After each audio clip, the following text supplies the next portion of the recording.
Mr. Chair, and I stand here today to offer, while I stand here today as I offer my amendment, residents across the Great Lakes are facing imminent threats to their property, their infrastructure, and to the shorelines themselves due to historically high water levels.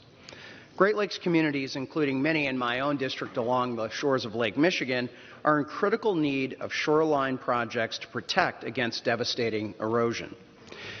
For those of us who call the region home, the Great Lakes forever shapes our way of life. It's where we recreate. It's where we do business. It's where we pass along the heritage of our region. The Great Lakes form the largest fresh surface water system on the earth, holding nearly 20% of the world's freshwater supply.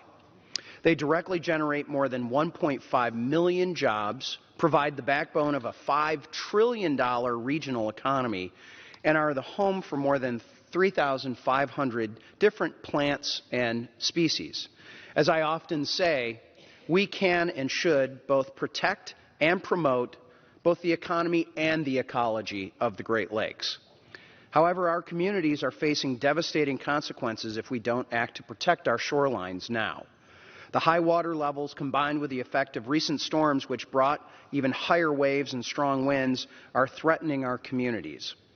Public infrastructure, including roads, bridges, and docks, have been battered and in some cases actually lost. Recreational beaches have disappeared and others covered with dangerous debris now. Habitats have been destroyed and numerous homes are teetering on the edge of dune cliffs or are threatened by the rising water level. This amendment, which would set aside just 10% of the spending in these particular projects, would ensure that communities within the Great Lakes system receive necessary funding through the Living Shoreline Grant Program to protect and preserve our shorelines. It's imperative that resources are provided through all available options to enhance the shorelines of the Great Lakes and to protect our homes and our communities.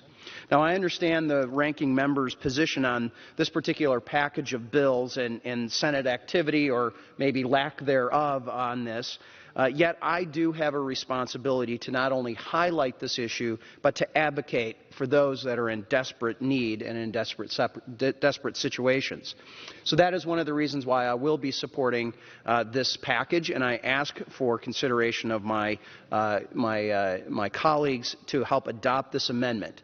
And whether it's going together as a package or whether it gets dealt with separately in the Senate, I know that this is something that we need to look at as a body, as a legislative body, and we need to act now. With that, I reserve.